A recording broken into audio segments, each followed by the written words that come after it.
அடகு வைத்த நகையை ஏலம் விட்டதாக கூறிய கூட்டுறவு வங்கி ஊழியர்களிடம் மூதாட்டி மற்றும் உறவினர்கள் வாக்குவாதம். கூட்டுறவு வங்கி செயலாளர் மீது நடவடிக்கை எடுக்க கோரிக்கை. திருவாரூர் மாவட்டம் திருத்துறைப்பூண்டி வட்டம் பிச்சன்கோட்டகம் தொடக்க வேளாண்மை கூட்டுறவு சங்கத்தில் அதே ஊரைச் சேர்ந்த ஜீவா காலனியைச் சேர்ந்த 68 வயதான செல்லம்மாள் என்பவர் உறுப்பினராக உள்ளார்.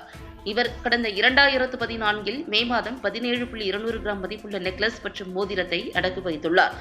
அன்று முதல் மாதம் தோறும் அதற்கு உரிய வட்டி செலுத்தி அதற்கான ரசீதுகளையும் வைத்துள்ளார்.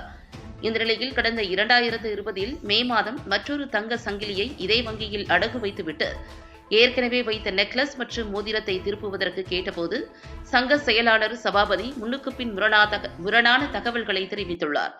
தொடர்ந்து நெக்லஸ் மற்றும் மோதிரம் இரண்டும் ஏலம் போய்விட்டதாக தெரிவித்துள்ளனர்.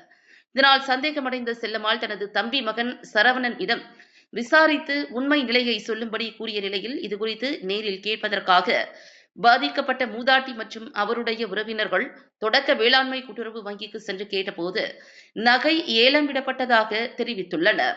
இதனால் ஆத்திரமடைந்த மூதாட்டி மற்றும் உறவினர்கள் வங்கி ஊழியர்களிடம் கடும் வாக்குவாதத்தில் ஈடுபட்டனர். நகை ஏலம் விடுவதற்கு முன்னர் எந்த ஒரு முன் அறிவிப்பும் இன்றி சட்டவிரோதமாக ஏலம் விட்டு விற்பனை செய்தது குறித்து சங்க செயலாளர் சபாபதியிடம் உரிய விளக்கம் கேட்டு நடவடிக்கை எடுக்க வேண்டும்.